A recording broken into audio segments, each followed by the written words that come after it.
Salut à tous les amis, c'est Chris, bienvenue sur ma chaîne dédiée aux amoureux de foot, de la Ligue 1, de tous les clubs de Ligue 1. On va faire un peu des points sur le mercato. Aujourd'hui on va parler, premier sujet, défaite de l'Olympique de Marseille face au FC Lorient 2-0 qui confirme une fin de saison catastrophique avec 3 revers sur 4 matchs et une Ligue des Champions qui s'éloigne petit à petit.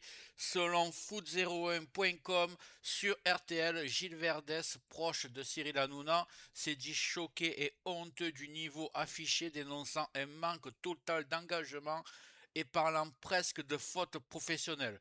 Selon lui, les joueurs ont clairement lâché leur entraîneur Habib Bey, évoquant un véritable abandon collectif dans ce sprint final. Alors, supporters marseillais, dites-moi si vous pensez que le coach a été lâché par les joueurs et qui tenez-vous pour responsable de la situation actuelle.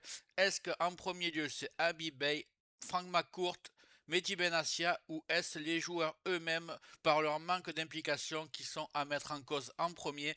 N'hésitez pas à me dire, je vais regarder un peu ce que vous en pensez dans vos commentaires. Selon Top Mercato, le Paris FC prépare un gros coup sur le mercato avec une offre estimée à 29 millions d'euros pour Matt O'Reilly, ancien joueur de l'Olympique de Marseille jugé décevant malgré un passage mitigé à Marseille. Le milieu de terrain danois attire l'intérêt du club parisien, désormais stabilisé en Ligue 1 après une belle remontée sous Antoine Camboiré. De retour à Brighton, O'Reilly peine à s'imposer, ce qui ouvre la porte à un départ dès cet été. Des discussions auraient déjà débuté entre le Paris FC et le joueur qui semble déterminé à relancer. Le milieu de terrain danois est bien connu de la Ligue 1 puisqu'il a porté le maillot de l'OM lors du première partie de la saison.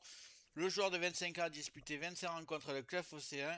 Moi, je l'ai trouvé pas bon du tout. Donc, comme la plupart des gens, j'aimerais bien savoir les avis des Marseillais et des supporters du Paris FC. Est-ce que vous pensez que 29 millions, c'est pas une blague pour ce joueur? Dites-moi-le en commentaire. Voilà, c'est tout pour cette vidéo. Sachez qu'il va y avoir plusieurs vidéos par jour. Je vais faire tous les clubs de Ligue 1.